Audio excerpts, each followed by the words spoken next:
Okay, calling this meeting to order. Welcome back, everyone. Thank you for joining us tonight. Our first meeting for the 25-26 school year. Let's start off tonight, by doing the flag salute. Please join us.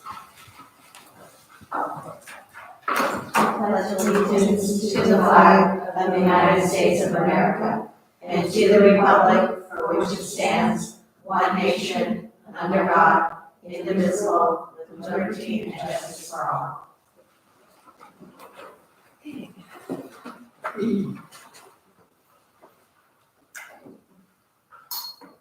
Announcements. This meeting is being televised and recorded for the transcription of the minutes. At this time, speakers wishing to address the board this evening should turn in a completed speaker card to the board secretary.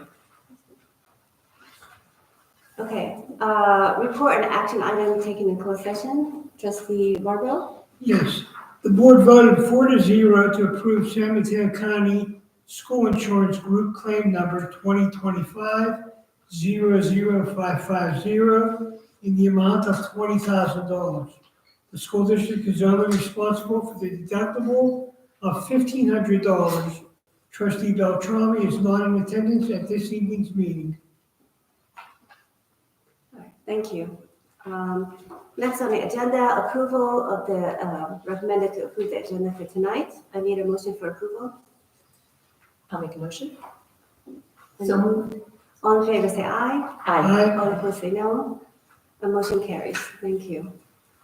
Speakers wishing to address the board on the item on the agenda may complete the speaker's card and submit them to the board secretary. Speakers addressing specific item on the agenda will have the opportunity to address the board at the time of the agenda item in the meeting. You are addressing the board on a non-agenda item. Please be aware the provisions of the Brown Act prohibits the board from acting or discussing such matters at this meeting. Public comments are limited to 3 minutes per person per topic and 20 minutes per agenda item. MEF, MEA, CSEA, members of the community, no speakers. Okay, I know they're watching at home, so. All right. Trustee comments, communications. Anybody has anything to share? Yeah, I will. I'm just going to put on my speaker. I don't need my speaker. I just wanted to say how sorry we were to hear about Julie Press's passing. She was a wonderful teacher in our district for many years, and she had a nice memorial, which a couple of us attended, and so may she rest in peace. Thank you for that. Anybody else? No? Well, I was going to just wish everybody a happy new school year.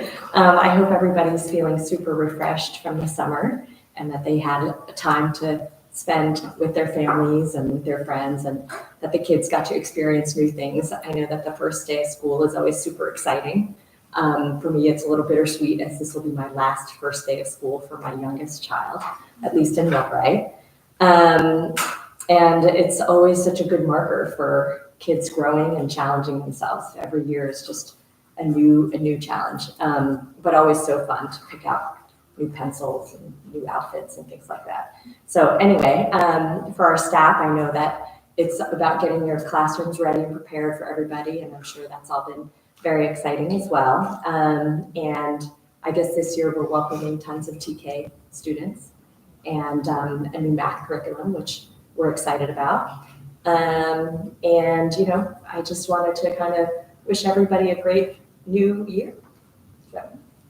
Yeah, that's like I said, you said it. Yeah, I just want to say, I can't believe summer went by already and school started. It feels like it's still middle of August. So, but I hope everyone had the opportunity to take time to relax, reflect, enjoy, whether it's family, with friends, kids, or on your own, whichever. You know, sometimes taking time on our own, it's, you know, we all need it.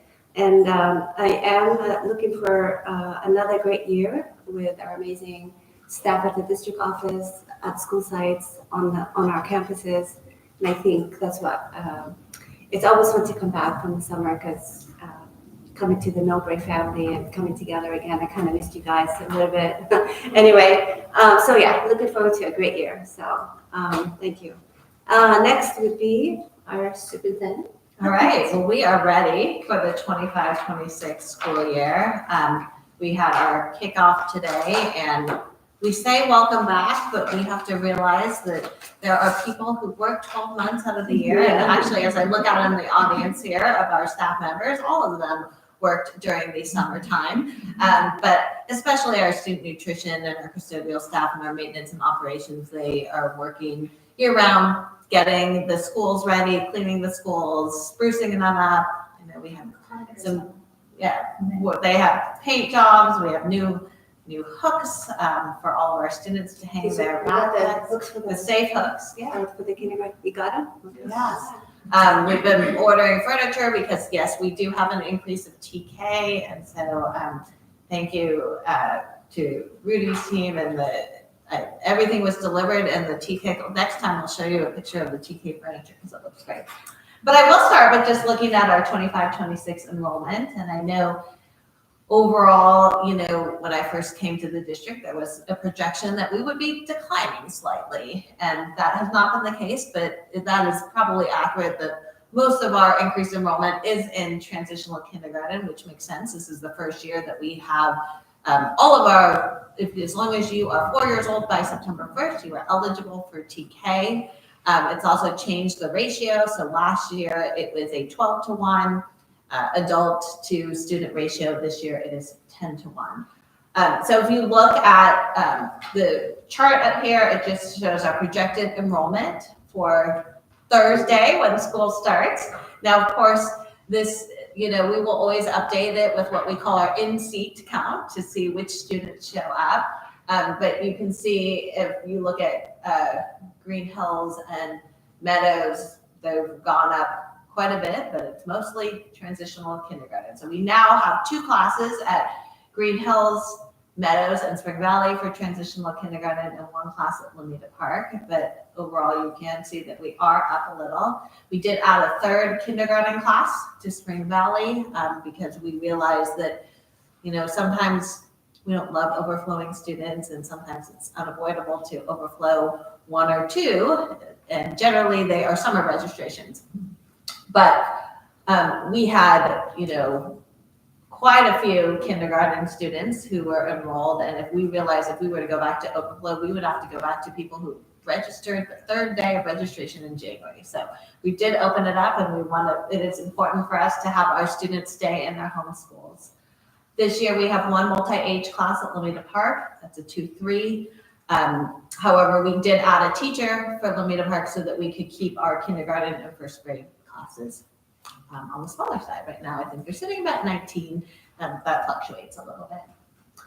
And so at our kickoff, this is a picture of all of our new staff members. And so it is, I think, always fun to welcome people to the Millbrae family. And I know Ms. Waslov and Dr. Passmore and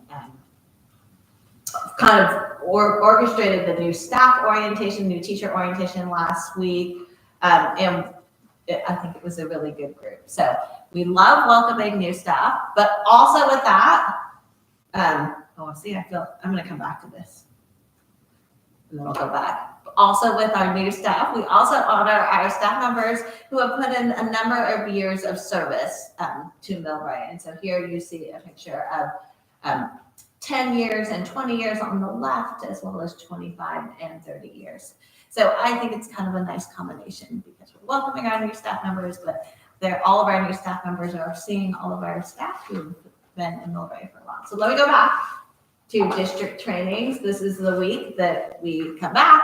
We're working on our classrooms, but we're also doing our district trainings. So safety care trainings for our special education teachers and paraprofessionals. As Trustee Chin mentioned, we are we've adopted and are moving forward with our new math curriculum. So we had McGraw-Hill Reveal Math actually in this room. It was quite more crowded in this room earlier, but we transformed it for the board meeting. And then Universal Design for Learning happened with Taylor in the morning, and then kind of flip-flopped and you came and presented to the elementary staff members in the afternoon. So that is my update, and we are just looking forward to welcoming all of our students on Thursday for the first day.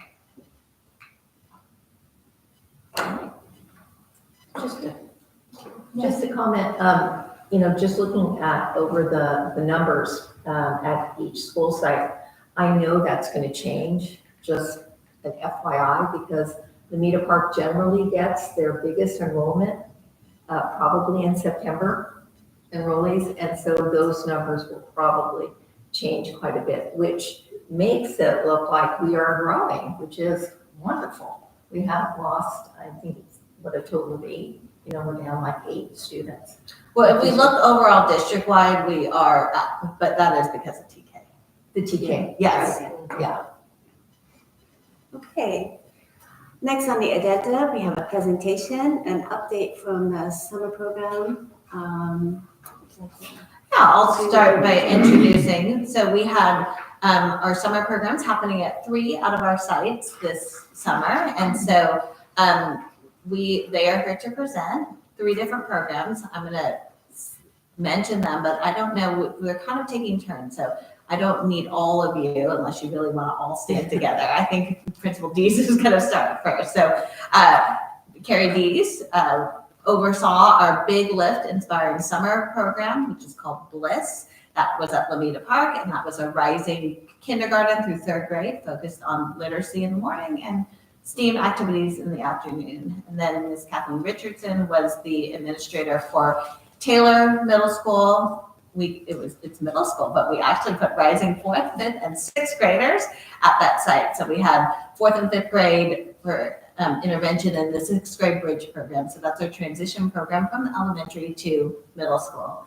And then we have Ms. Lourdes Lanton-Sidkoff, who oversaw our extended school year. So ESY is kind of, we like acronyms in education. And so that is for our students who are on individualized education program. They actually qualify for that program, and that took place at Green Hills. So they are going to take turns, and I believe that Principal Dees is up, and you can come up here, and then I will bring the clicker to you. Or I can, right? That's okay. Okay, so you can go for the clicker and walk around. Oh. Now that you are walking with us, and no longer on the e-scooter. Yeah, I was on the scooter yesterday. I've advanced. Well, welcome. It's great to see everyone. Like you said, welcome back. I was honored to serve as the inaugural Big Lift Summer School Principal, or they have lots of different names for things. I was the program manager. There's a few names missing. Maybe on top of mine, you should probably put Catherine, because everything before the day that summer school started, recruitment, working with the Big Lift, that where the rubber met the road every day before summer school started, it wouldn't have been possible without the partnership of Catherine over there. So as the program manager, I was able to have my own amazing Kathy Woodall as the program assistant, aka administrative assistant, and Jennifer Torres, who is a office manager in San Bruno Park School District. I was able to rope her in because I worked with her when I was in San Bruno Park. So they did all things attendance and all the other things like Band-Aids and taking phone calls and all of the things. So it was great to partner with really fine office administrators. We had an amazing team. You will recognize the top of the notch finest teachers on this list. We did have Jen Hoskins, as you know, is our literacy coach for Big Lift at Lamita Park, but she's been a reading intervention teacher. We had a great team, Karen Finn, and we have Ms. Orlando here, who were teaching our rising kindergartners. We had our rising first team with Mrs. Reed here and her partner, Ms. Ryan.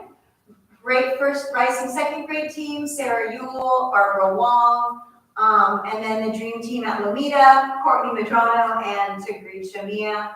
And then program facilitators, there's very many to name there, but we worked with San Mateo County Libraries, and they did the recruitment of a lot of college co-eds, for lack of a better word. We even had Mrs. Hickey's son Jack there. We had Ann Smith's daughter there.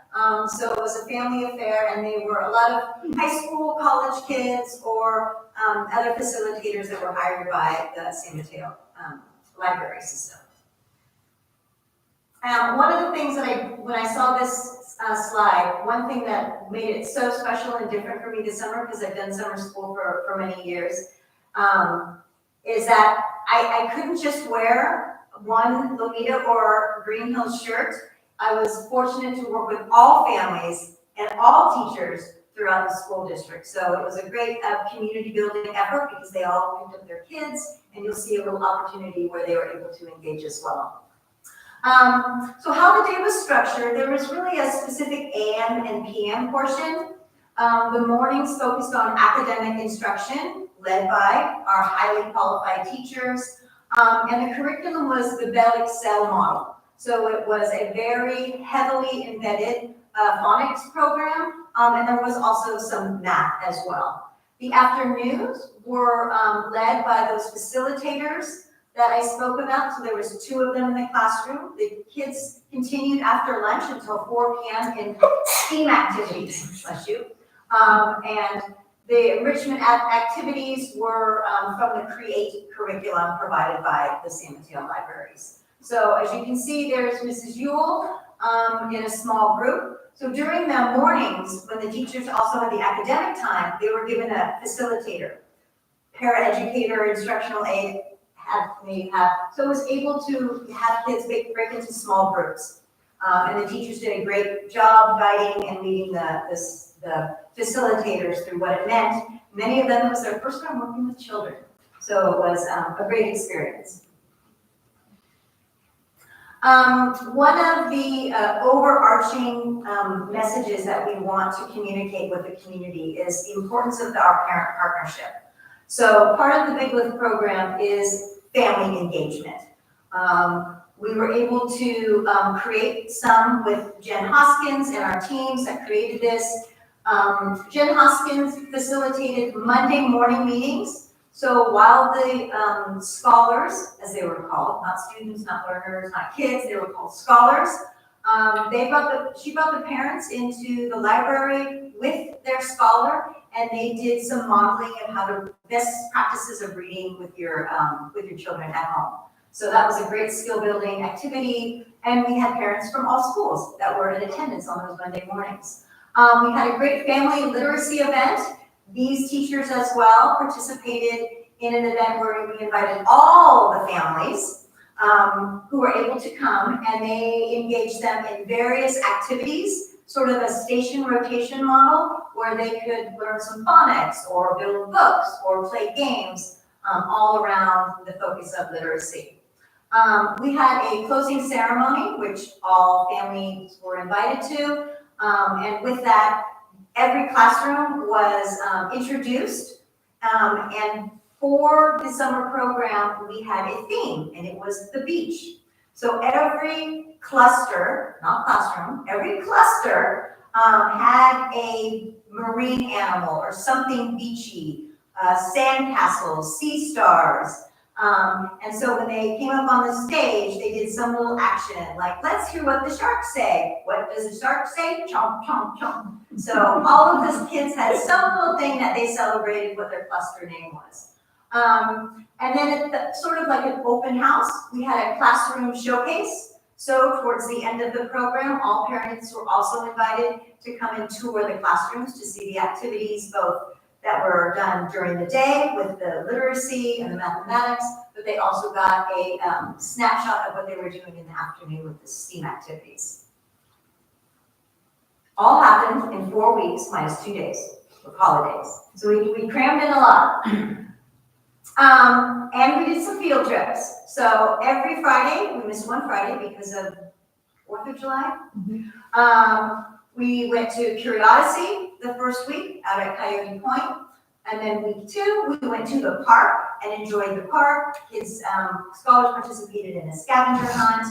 And then the 3rd week, we had a great tour and engaging activities at the library. And these were taken in the afternoon during the STEAM time, which was facilitated by our partners with the libraries and our facilitators. And they took a bus to all of those places. So for many of, especially the rising kindergartners, it was the first time they were on a bus. So they got that experience. And of course, we had parent volunteers that we encouraged to participate with us.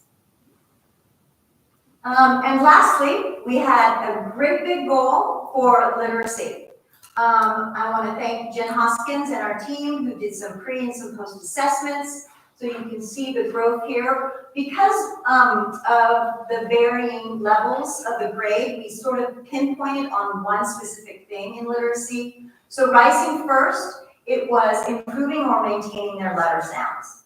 And as you can see, 81% of the students achieved that goal. In 2nd grade, it was improving or maintaining those nonsense words and sight words. Nonsense words are just what they are, just words with various combinations of consonants and vowels, just so that we know that they know those sounds. And 97% improved or maintained their knowledge of nonsense words and sight words. And lastly, our 3rd graders, still learning to read, but also reading to learn. We used a STAR reading assessment that we used during the regular school year, and 86% of those improved or maintained. So we really want to thank their teachers, and just noting that overall 88% of the students maintain their overall reading level through this 4-week program. So you can really see how intense and the impact that our partnership with the Big Lift and the BLISS, which is a summer program, will give all of these scholars participants an edge up as they enter the new school year. That's the last one. Okay, any questions? I think what we'll do is let's have At the end? Ms. Richardson, yes, and then Okay. if they have any questions, we'll go. Is that okay if we can go have them go through the presentation? Okay. Okay, thank you for your attention.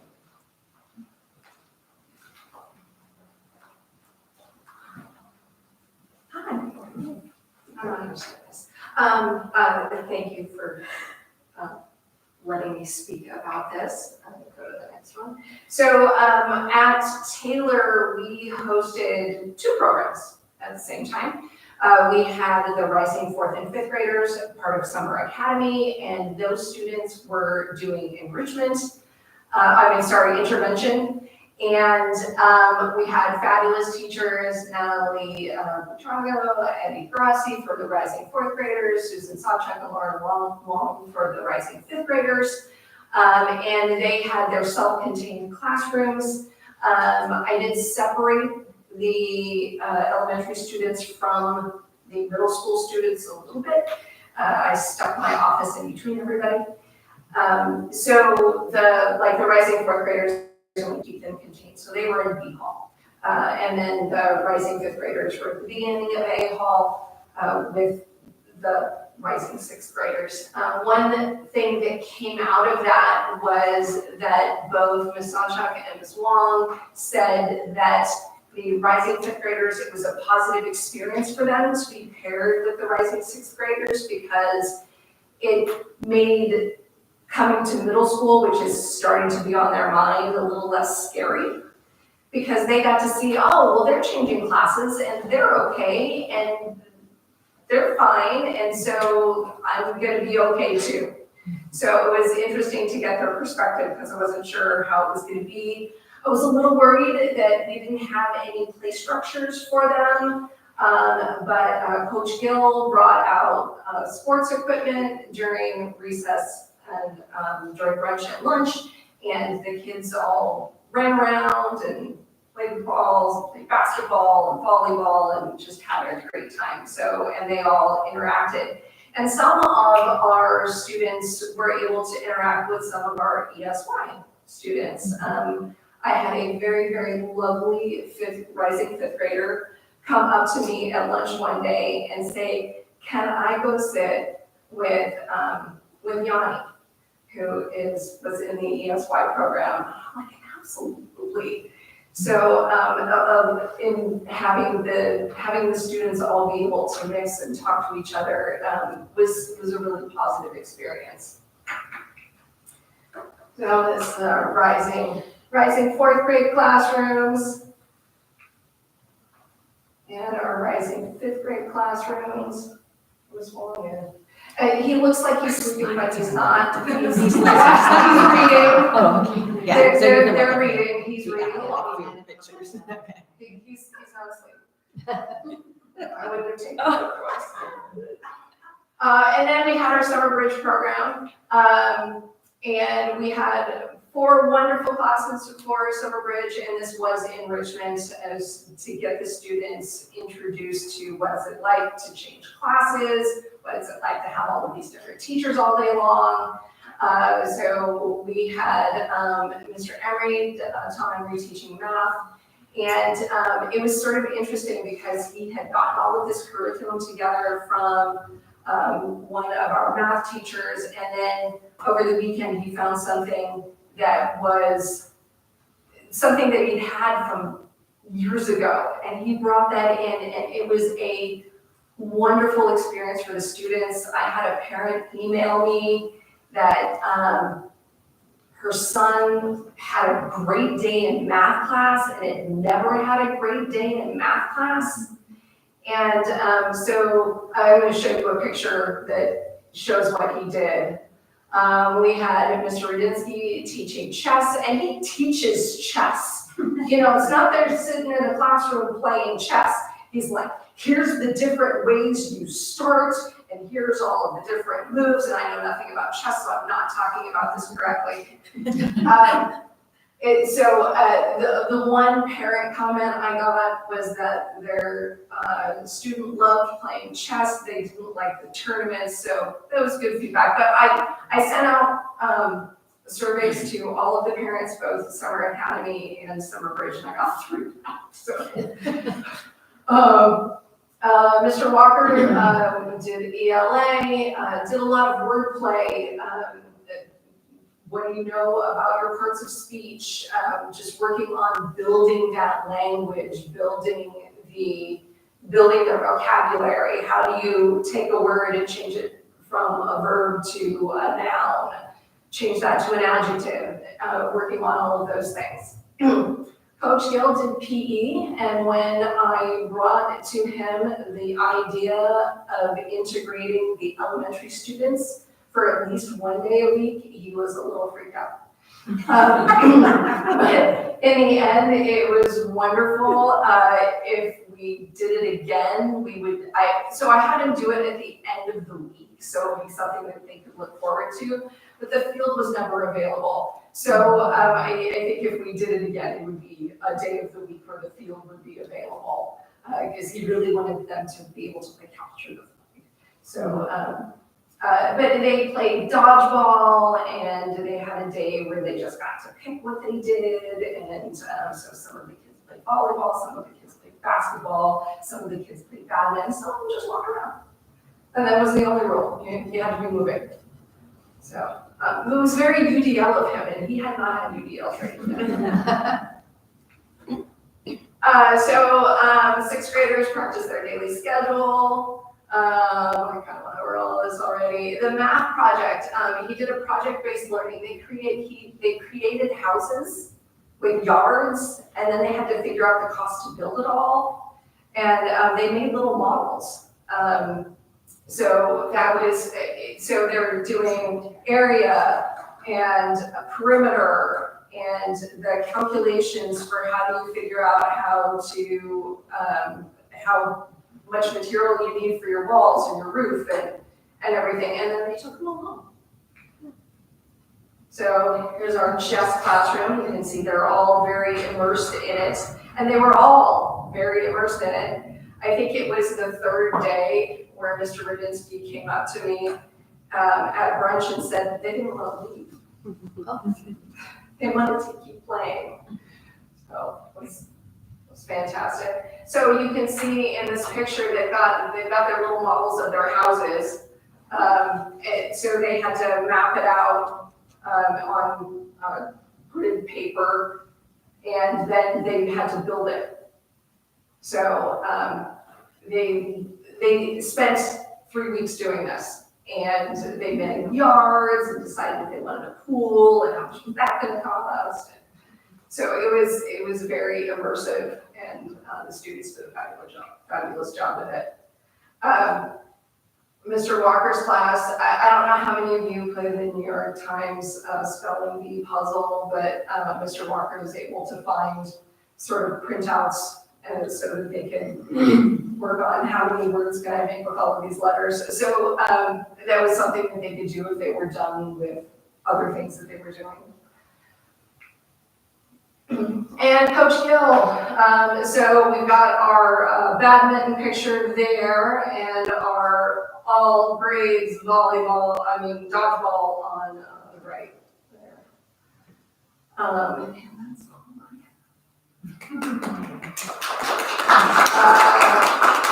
we'll put up the picture because it's lovely to start. Oh, it is, that's our best picture. Yeah, it's a very nice. We have cheat sheets. Today we'd like to share how students with disabilities were supported over summer, both through extended school year, ESY, and for our incoming preschool students. So Ms. Langston Sitcop played an instrumental role in supporting an extended school year as the principal, and I'm grateful for her leadership and commitment throughout the process. She's our coordinator, and she works very closely with me all of the time, so I just wanted to give her a huge shout out. She graciously put my picture up there, but really she was very instrumental in the leadership of our ESY, so thank you. All right, well, thanks, Dr. Passmore. Thank you also to the board. Also, this is my first year as an administrator, so I want to thank the board for quickly approving that. That was a quick turnaround. I had no choice of doing that. I'm kidding. I love Millbrae, and yeah, Millbrae has my heart, so I'm very glad to be serving this year in the capacity of the program coordinator and at the same time as the extended school year principal. So this is my first board presentation, so please bear with me. What I do want to highlight is I know not most of the people are aware of what extended school year is, and I just wanted to highlight how we are very systematic at what we do, and I just wanted to describe to you what our everyday looks like at an extended school year. It might look like fun and games, but again, we are very purposeful in everything that we're doing for extended school year. I wanted to highlight this. So in case you're wondering, so the purpose of extended school year is really to support retention of skills learned throughout the year, and those who qualify under an individualized educational plan. It's almost like, it's not like an invite-only program, it's actually a decision of the entire IEP team, and that includes families and our service providers and our case managers. So, if you have any questions on this, you can ask me later. So we do have a big team, and I'm very thankful for our human resource people, because it looks robust, and that actually resulted in a very robust program for extended school year. For the first time, I was not worried about subbing for anyone, and that's amazing. All our teachers or all our ed specialists are from in district. Our ed specialist for preschool Rising K is actually from our middle school, Ms. Audra Batter, and she's been amazing. She welcomed the teaching the really small from middle school to teaching the really small ones, 3-year-olds, really well. These are the paraprofessionals that we had, Ms. Jacqueline Klinger, Sarah Vargas, and of course our very own Ms. Kara Whipple. And then our early child specialist is Miss Renee Orsi. This is her classroom, which makes it amazing because then she didn't really have to do like a lot of prep. But what I loved about this is that she was very instrumental in helping make sure that our preschool and Rising kindergarten class are also equipped, because this was not an existing program at Venus. We were at Venus, in case you're wondering. So our paraprofessionals are also very local to us, very near and dear to us. Miss Valerie Barnes is Miss Dr. Lee. Might as well. Mrs. Lee's daughter, Sierra, Kylie, and Philip, Claudia, All of them are actually safety care trained and being trained this year, which is great. Our second to fourth is Miss Kelsey Parte, and our paraprofessionals, Jacob, Caitlin, Brittany, Belinda, first name basis. Nicole, Lessons, and Anna are also part of the Green Hills team throughout the school year. And of course, we have our Taylor team, which was adopted by, the BLISS program, so thank you for that. That really feels a very inclusive extended school year experience for our special ed students. So, of course, Mr. Paul Aguilar and our paraprofessionals, Mr. Alex, Marianne, and Vicky, also from other school sites like Lomita Park, and Spring Valley, yes. Okay, so, all right. So we did, because of confidentiality, we had to put happy faces, and I wish we could have seen their real faces, I'll show you pictures later, of our actual students. So this is our preschool team, that's Miss Audra, and that's her team. We not pictured our Miss Ileana, which is occupational therapist. Again, thank you for hiring an occupational therapist for extended school year, and also Miss Megan, who's our physical therapist, was also on contract. Again, she is pictured here. There they are pictured there. So that's the adults, in case you're wondering who they are. No smiley faces on them? So, No smiley faces? it's okay. We got their consent, right? Right? Yeah. Okay. So I just wanted to highlight what I think you did. On record. Keep going. Okay. So all right. So for preschool, I wanted to highlight, these are things you see, but don't hear, is what we highlight during preschool is really the role on speech and language development. What does this look and feel like? So it's increasing their expressive and receptive language, a lot of articulation. This is a time when they are learning how to express themselves, and it would be great when they express themselves and they actually understand what they're saying. So there's a lot of skill building going on around here. Social skills and play, what does that look like and sound like? That's turn taking, joint attention, peer engagement, learning how to play with others. We could all learn from that. And then so the next thing is that also we're working with the academics. What does that look like? Letter recognition, counting, and just really self-help and adaptive daily living skills. That's something that we are really trying to build a lot of independence starting from, 3 years old. So that's one of those are things that we've been doing for extended school year for preschool to TK. And this is our kindergarten to first grade. I know a lot of happy faces over there. So the difference between preschool to basically elementary is a bigger focus on reading fluency as well as comprehension.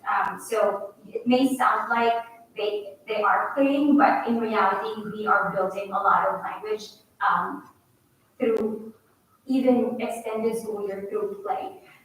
In case you're wondering, all our paras also have what we call an IEP at a glance. So that gives everybody an idea of what they are working on throughout the year and what they are building on through extended school year.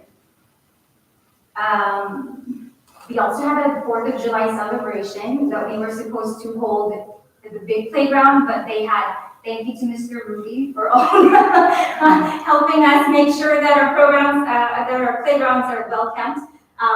They were there, but it was okay. Short story time. So we were at the playground, and then these big trucks came, right? And then I asked the individuals, I don't know if they told Mr. Ruby, but I asked them, can you give us 15 more minutes? Just because our kids, how our kids are very,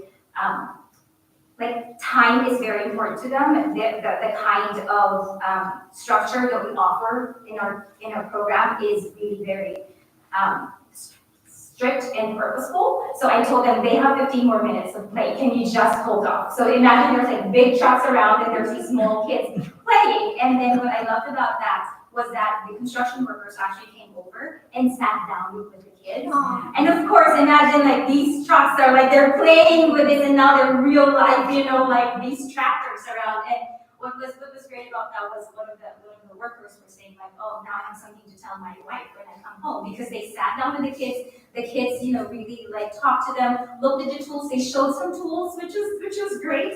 And yeah, they just had like a great time. And I feel like that's something that the community is missing. Some of our families really do not have that experience of being around the community, and that's why it's very important for us to build independence in communication skills and just the ability to be around others, to be with the community. And that's I feel like that's our goal, right? Is for our own special education kids to be meaningful and powerful and happy members of their community. So that was great. So thank you for that. I know we didn't schedule it, but that was and also for facilities too, because now that there's a playground at Green Hills, that small playground, it used to be very scary because there was a slide that goes to nowhere. Now it's amazing. It's great and very safe, very inclusive, and our kids really benefited from having, and our adults benefited from having that structure over there. We also had picnic in the park that we held. We brought popsicles and, you know, just all around fun stuff. As they get older, obviously, our programs get a little bit more robust, like what we were talking about. This extended school year, the theme was lemonade. And I've never learned so much about lemons until extended school year. So this is our team. That includes, whose name isn't written here, our amazing speech pathologist, Ms. Ann Rajawat, and she's a great addition to Millbrae, so that's amazing. She brings New York energy to us, and I love that. So what they did over the summer was they focused on, again, literacy, academics, social emotional skills, and a lot of just self-expression through art. So the whole summer was about lemonades, how to grow them, what they look like, what they taste like, what they're not, and, you know, just counting them, tasting them, and at the end they had, like, Miss Dr. Passmore was actually there, because I wasn't there, but that's all right. They had a lemonade stand, and that culminated everything, right? That's math, that's reading, that's actually social interaction, that's capitalism in action right there. So it was great. Everybody had a great time, and not just that, they're also like learning. And again, this is what we want. This is how we want our programs to be, something that's meaningful to the kids and, you know, to the community. And this is our middle school class. They're a little bit more structured and strict. Mr. Paul Aguilar really focused on Sunday. Thank you for sponsoring. Is that what you do? Okay. A Sunday reading program, which is our Orton Gillingham program, and also our touch math program. What else should I thank the board for? Just things that you provided for us that keeps our program, again, making sure that our middle school kids are ready for high school. It's truly a different experience transitioning from elementary to middle school, and then being part of the transition team from middle school to high school. And I feel like our district is doing a really great job preparing them for that. Even our special ed kids are being prepared for high school through pre-vocational. Again, independence is right there. So as you can see, everybody's just really leading. One of our students who's who has an OHI, all the acronyms is there, and all the services that you could think of is being given to her, and I feel like it made the Miss Doctor. Again, I'm calling everybody doctor today. You just call me doctor.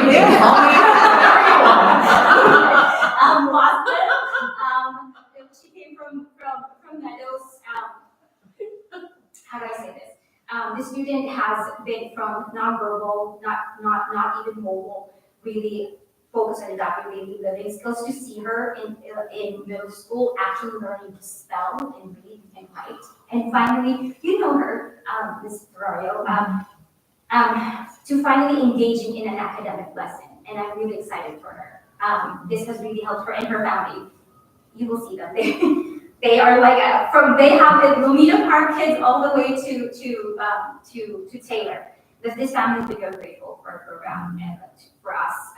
We've supported their kids, and we are continuing to support their students, and that's really I feel like they're the model of Millbrae family because they have a kid who was in special ed, they have a kid who's in intervention, they have a kid who's in gen ed. And it just goes to show how holistic our support is for students and how tiered our support is, that it really does make a difference in not just their lives, but also in their communities' lives. So again, we're learning, reading, pre-vocational, what else did I miss about what they're doing? Also being around just general education peers.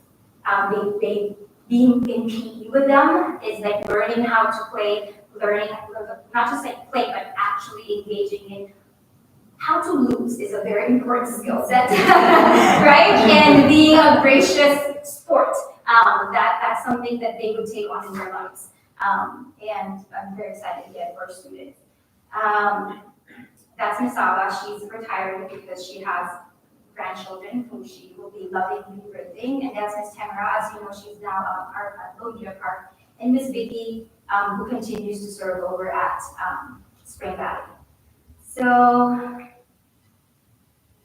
also, of course, all of our Green Hills teachers had a summer birthday. So we did give them a cake and, have them, are we supposed to have candles?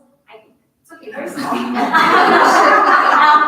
were not candles, just pretend that they, definitely had so there you go. You're just watching it. So we had, we had a little birthday celebration over the summer, and it was great.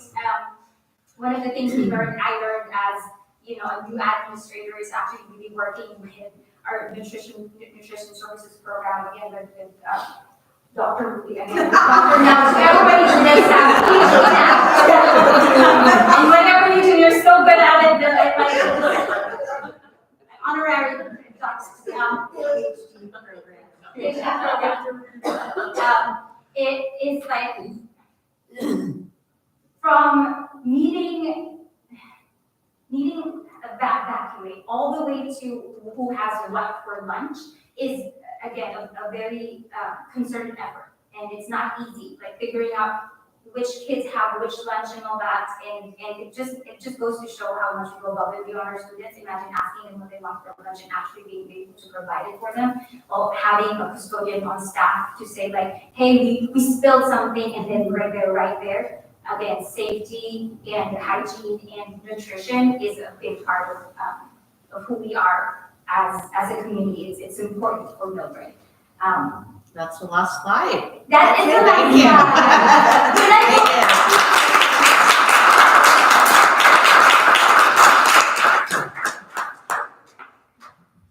Okay, thank you for a great presentation. You're not done yet. There might be some questions. I have numbers. Do you want to know attendance? No. I crunched them before. I mean, it sounds like you guys, the kids had a great time, but it sounds like you had more fun than the kids. Anyway, trustee comments, anything? Yeah. Go ahead. What an exciting presentation to kick off the new school year. I mean, this is our first meeting back in the new school year, and the enthusiasm, looking at the slides and seeing what the kids were exposed to in the just their faces of what they were doing, then the staff.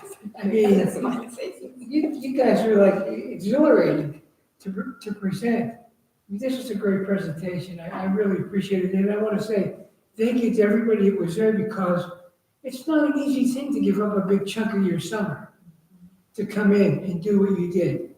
But it's just a part of the stone that we have for our success in our school district. So thank you. Yeah, I guess my question would be, I know our students for the summer program are the kids that were struggling, or it's not open for everyone. It's just those kids that were running behind or anything. Those are the ones who are invited. With the exception of the bridge program, Yes, that is except open for to that. any fifth grader who's Yeah. coming into sixth grade. Yeah, but just enrollment in terms of the numbers of enrollment versus I guess the enrollment, the kids that actually were in the chair versus the kids that qualified to be in that program, did we get like a good percentage of kids to show up for the summer? I can speak for ESY again and crunch these numbers. Yes, it got 87.5%, or so specific, 87.5% of our attendance, which means that most of our kids actually showed up, and they showed up consistently, which is actually interesting for summer, because they could have, spent their summer somewhere else. But again, it just goes to show the value of extended school year. I will say probably our attendance is, in terms of consistency, is maybe not as strong in the other two programs. And so I don't know if you want to. Yeah, so yes, there were a handful of people that were like, oh, well, we're here for the first week and then we're gone for the Rising Bridge. But for the most part, the students were there the whole time. I mean, Yeah, we purposely scheduled Taylor's to kind of end on July 3rd because we knew that maybe after that 4th of July might be hard. Bliss it went the full 4 weeks with the exception of Sam. I did have one parent complain that it didn't go the extra week. Well, Just throw that out. you always have that No, one I complaint. only had 3 people answer my survey, so. So that means that overall they're happy, because if they're not happy, they'll be filling out the surveys, but they must have been satisfied with the program. So, and I guess, and I'm assuming all the data that you collected will go on their file, and then when they start school on first day, that will be part of their goals for the year. Because I'm assuming a lot of them have 5-4s and IEPs, or maybe not. No. No. Well, for ESY, definitely, and some students in the other two programs may have.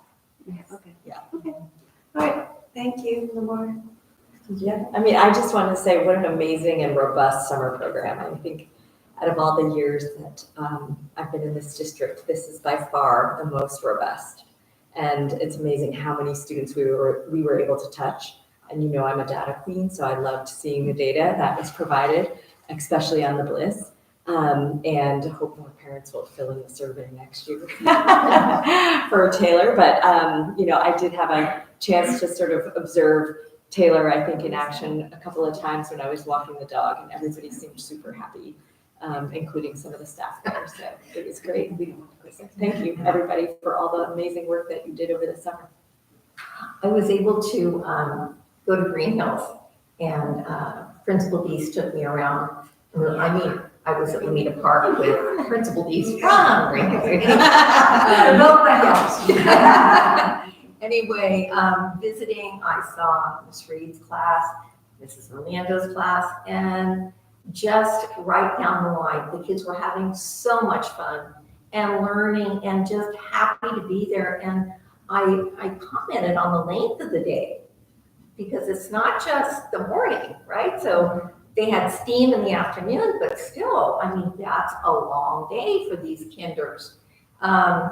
Anyway, but it was just amazing, and to know that the whole community was involved. The library system coming in, and the materials that were just put in the site, and then they left all the materials there. So Lamita Park is able to have all those things going forward. So it was just, I don't know how you top this. This is the problem. This is, yeah. Well, that's The positive is that the Big Live grant at least guarantees that we can continue to have lists for next year. Next year, yeah.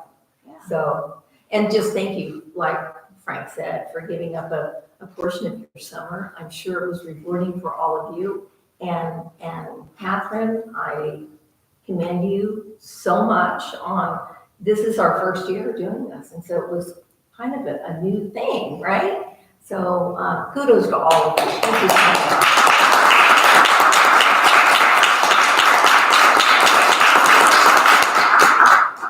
Now the challenge. How do you top this summer, next summer? I think that you better start planning now. Well, thank you all for presenting tonight, but I also know how busy this week is, you getting ready, so we're gonna let you exit so that we can Yes. continue our meeting, but we appreciate everyone being here.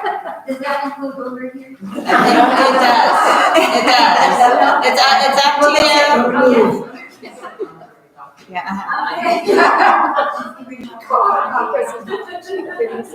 Again, thank you guys again for a great program. Thank you. Thank you. Thank you. Good night, everybody. Have a Good nice night. My mom is watching. Hi, Mom. Hi, Dad. You did a good job today.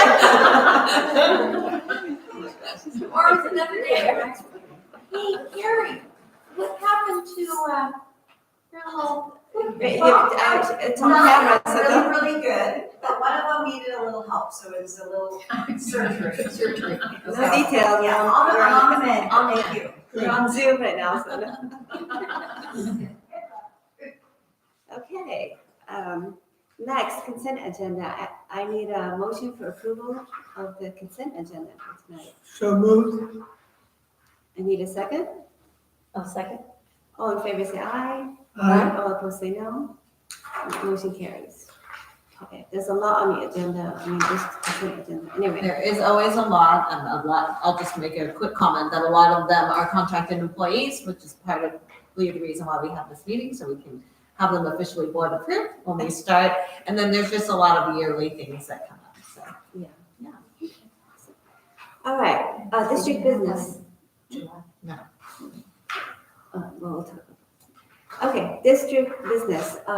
First on the approval of certificated stipend positions. Yeah, so this is just, the certificated stipend positions. It's not that different from last year. The only difference is that last year we actually had what we called our PBIS team, and we wanted to make it more inclusive and more focused on instruction, so that is just renamed to the MTSS, the multi-tiered systems of support. Did I get that right, Ms. Blanco? Yes. But all the rest is the same as last year. And we do have these, once they're approved, Claudia Budigay puts it out there, and this sites that the certificated teachers get to show interest, and we go from there. Oh, so they haven't been picked yet? They haven't. No, many of them do continue on, but it is kind of put out there every year in terms of who wants to be involved in those type of positions. All right, this is an action item. I need a motion to approve. So moved. I'll second. Okay, any questions, discussions? No? All right, all in favor say aye. Aye. All opposed say no. Motion carries. All right, last item on the agenda is approval of resolution to eliminate family special engagement position from CSEA. Yes, so this is a resolution. Last year was our first year with the Big Lift grant. We used it to staff a position, a 6-hour position, CSEA position called the Family Engagement Specialist. It was, as we are looking at, this was our first year of the grant, and as we were preparing for next year, most of the districts were really kind of focused a little bit more on coaching and literacy positions. And so we restructured that a bit. We are still going to have a family engagement specialist. It's going to be a part-time position that's certificated. And so what this really does is kind of eliminate the position from the CSEA bargaining unit. And CSEA is aware that this is going on the agenda. Okay. All right, this is another action item. I need a motion for approval. I'll make a motion. Second?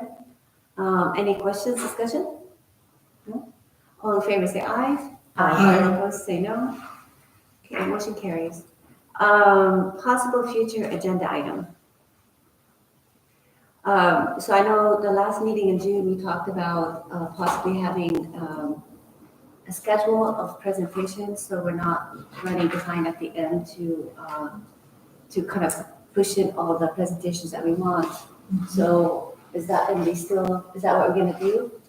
Yes, How I mean, we does it will schedule? bring it to you right now with school starting. We want to make sure the schools choose their school spotlights. From there, we'll start scheduling it. But, would love to hear from the trustees if, there are some kind of yearly department updates that we generally do, but if there's anything more specific, what we would do then is once the schools choose their spotlight, we will at a future board meeting present a draft kind of calendar, and that can be fluid because things change, but that would be the plan. Any thoughts about that? So I know you weren't here, Karen, last time, so. No, that's fine. Yeah. Some schedule for the presentations, that's fine. Yeah, it's just for us and that everybody knows in advance that what's coming, so we're not asking for it. We did feel that, we got it all in, but towards the end, in the spring, it was busy. And we had multiple presentations. We just tried to space them out a little bit more. Do we have, when is our first presentation? Is it October? Our first school spotlight will be in October. We do plan on, in our September, having a community spotlight again. So we're gonna do that, our first meeting September at City Hall, right? Yes. We'll invite all of our organizations to come in, We have that to thank them in in advance. progress right now. Okay, And in September is it's a little too early for our schools to do spotlights, right? So generally, October is the first one we do. And do you usually rotate it, Lisa, so that the same school doesn't have to be on board, like? It's not really a rotation. The principal meeting, we kind of put it out there, and I actually put it on the agenda for next week's principal meeting. And so sometimes it really is a school may want a particular month based on something specific. For example, I think we have one less meeting at Chambers this year. And I know December can be a hard month, so this may not work. But last year we had some holiday music from the Taylor Music. So, would they want to do it in December? But maybe not, because that last week of December before break is always very, crowded too. So, well, it's a negotiation. okay. I have one more thing I was gonna mention. I know we have a lot of new TK parents, and I'm just wondering, are we gonna set up a day or a couple of days at the district office for fingerprinting? Because we've done that in the past, and so a lot of these parents that are coming in are not haven't done that, and usually we pay for it. Or they pay for it? We haven't paid for volunteers, but Fingerprinting, but we offer it at the district office, so they don't have. yeah, we can certainly look into that. And you're right, especially with the TK event, I do think we should look at access, because once they get fingerprinted, then they will be good until their child leaves us in 8th grade. So Exactly. that makes a lot of sense. Yeah, We'll yeah. look into that. Okay, anything else? I had a couple of things that I wonder whether we should look at them in more detail at some point, which is sort of social media usage and any issues related to that. I know we have a new cell phone policy that we implemented, I think, a year ago, something. Well, so Taylor implemented something new for cell phones, but this year is by next June, we will, as a board, need to look at a specific student cell phone policy that will need to be implemented before June 30th of 2026. With that is also us getting input from stakeholders, parents, students.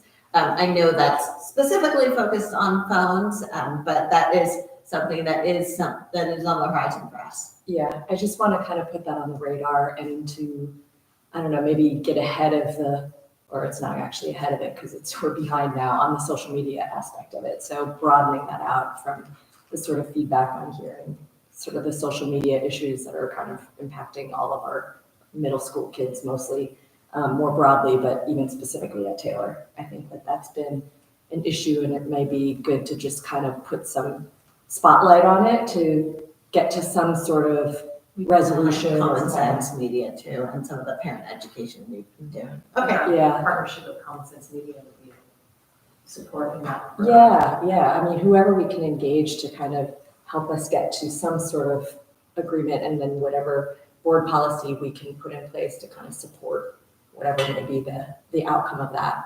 And then the other one is AI, which is coming at us like a freight train. I just want to make sure we are, staying on top of, the way that AI would impact us. Yes, and in fact,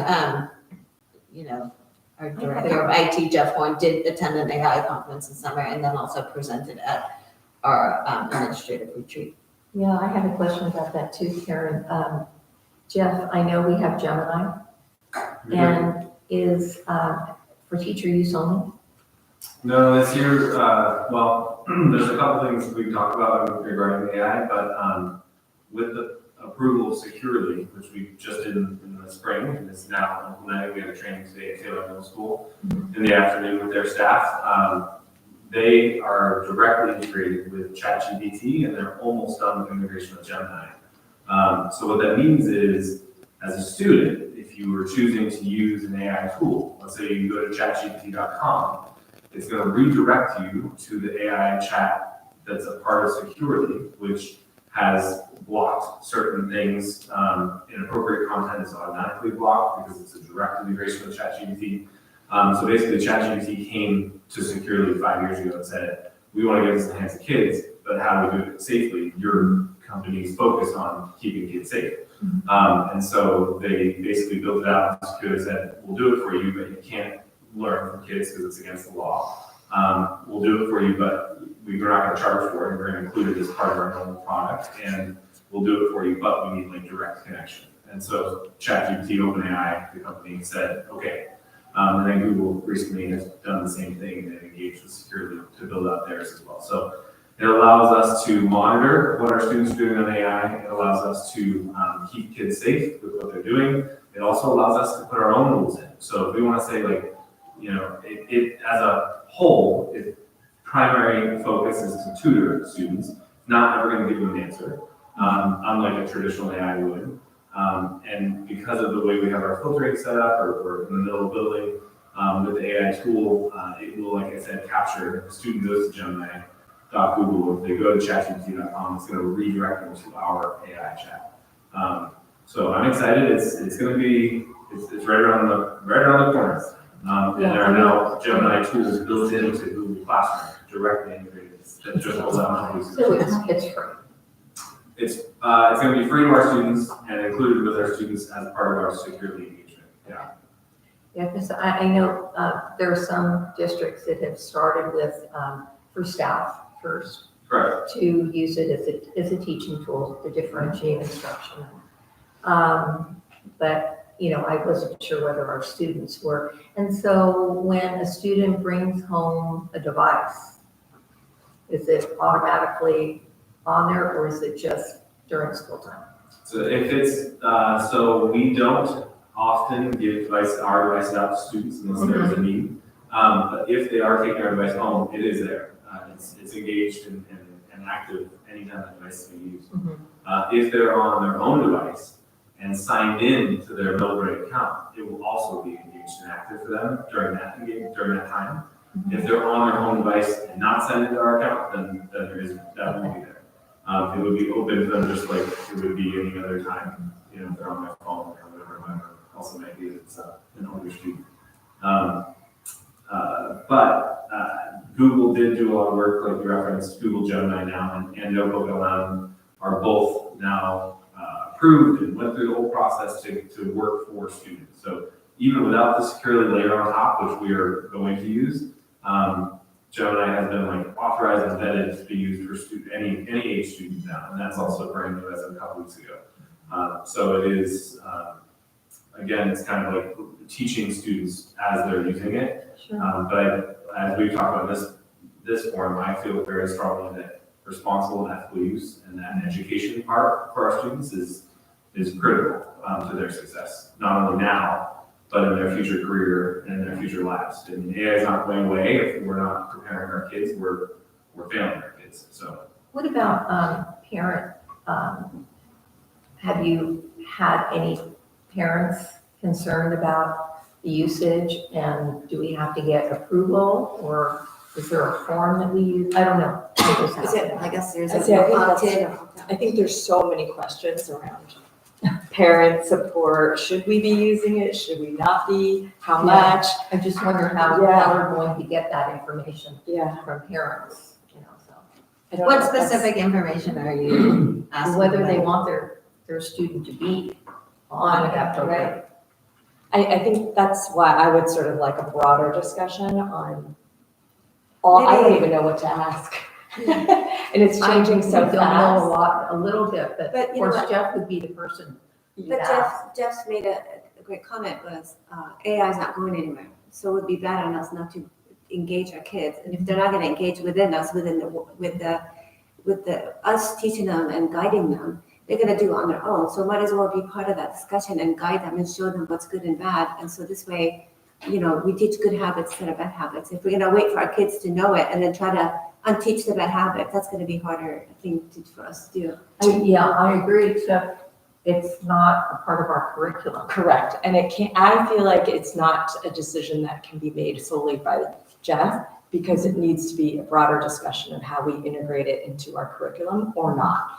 And that's why I sort of thought that if we can have a more focused discussion around it and be smart about how we should think about it, that would be a good agenda item in the future. But is that professional development? I mean, it's something that, that's a discussion. Maybe we can do a presentation, discussion as a board to bring it out to the staff. But I think, I don't know how much they're using the AI teachers in the classroom, but. It would depend on the teachers teacher. do it A lot every of day. them. I use it every day. Do you? Every day. I mean, I use We use it AI. every day. Well, we can have future, thank you for bringing up the topic, and we can, kind of brainstorm different ideas of how we move forward with bringing that to a future board meeting. All right, well, thank you for a great meeting. Welcome back. I'm looking forward to another great year, trustees. And meeting adjourned. Thank you.